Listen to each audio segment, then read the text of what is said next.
everybody, this is the Wikstrand. So it is not a secret that I don't really like zombie movies that much.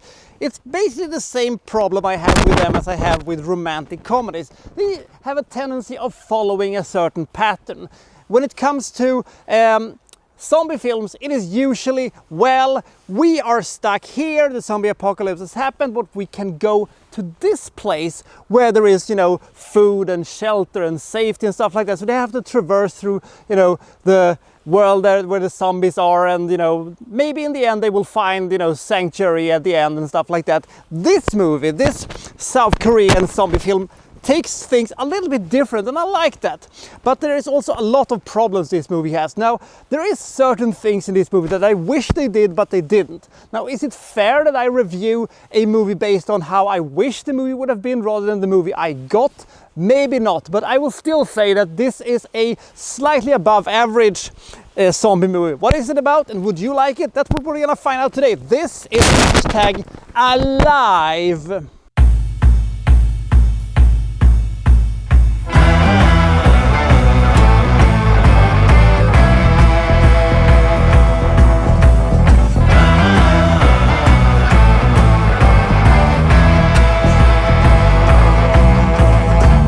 This South Korean gamer in Seoul, he does Twitch and stuff like that, and makes money on playing games online and stuff like that. And he's alone in his apartment when his sister and his parents are out, and I'm glad that it only takes 2 or 3 minutes for the zombie apocalypse to hit, because usually that is the most boring aspect of any form of zombie movie. How long it takes before the Walking Dead appears. But here he sees from his apartment and watches in horror how his entire neighborhood is engulfed with these flesh-eating monsters, so he hides in his apartment. Now, the problem here is, of course, that he is low on water, he's low on food, and he tries to survive, and he tries to figure out how to survive in this frightening environment. And one thing I really must applaud this movie for is the fact that we have a stationary position. We are in his apartment and we only see what he sees, and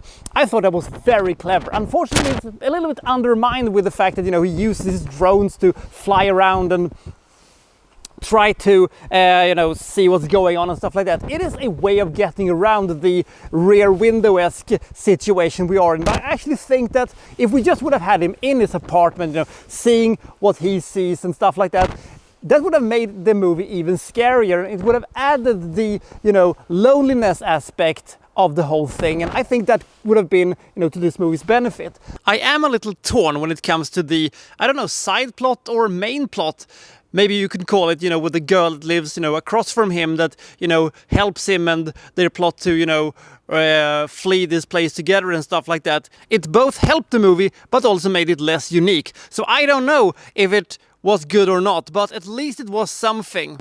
There is also a couple of things he does and decisions he made that is a little bit baffling and a bit head-scratching. Now, granted, he is not a survivalistic expert or anything like that. He is a video game nerd, and a video game nerd probably wouldn't figure out stuff like that unless you've played a lot of zombie survivalistic games, of which there are a lot, as I have understood it. But the thing is that I think this movie could have been better if it would have been either him just being stuck in his apartment, or if it would have been more of a fluid storytelling when he was going to go on risky supply runs to his neighbors and beating down their doors and see if they have something that he could use and stuff like that, and then retreating back to his apartment and stuff like that. That probably would have made the movie better. Now they tried to do a little bit of a cross between these two, and it didn't quite work as well as it could have had. Now, there are sequences in this movie that is absolutely great and has a lot of suspense to it, even though I've never really appreciated zombie films at that regard. I don't think they're that scary, and I don't think they're that interesting. I just think that they are annoying and gross. There are, of course, movies that, defies the expectation for this one, but Zombieland is probably my favorite when it comes to zombie films, because it pokes so much fun at, these useless tropes that they're doing. Now, should you see this movie? Yes, I think you should, if you like zombie movies. If you, like me, you don't like zombie movies, you will see this movie and say, well, it was better than most other zombie films I've seen, so that's a plus. I don't think that the acting is very good. They haven't, you know, selected the top tier greatest South Korean actors for this one, but it probably goes to the fact that this has a very low budget and they probably couldn't afford to bring in the big guns for this one. But the movie is kind of interesting and has good aspects to itself. The ending I am a little bit torn on, because on the one hand I like the ending and I like this type of an ending. But this movie also has a little bit of a problem because it exposes a very big weakness in the storytelling with the ending, which made me a little bit, okay, so that was the thing.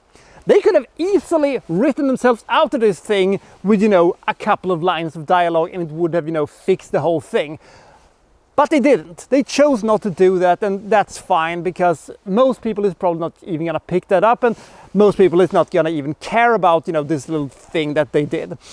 But I thought that the ending was mostly good, even though some things could have been corrected just a little bit, but maybe that's just me. It is a zombie movie that tries something new, at least a little bit, and for that I will give it some props. I like the idea of the movie. The execution wasn't as good as the idea, but it was still a pretty entertaining and in some cases also a quite scary and suspenseful zombie film. I give #Alive 52 points. It is a slightly above average zombie film with some interesting concepts and some interesting scenarios, and there were bits and pieces of it that I thought was really good, but on the whole thing it felt like it would have required a couple of rewrites to really get things going.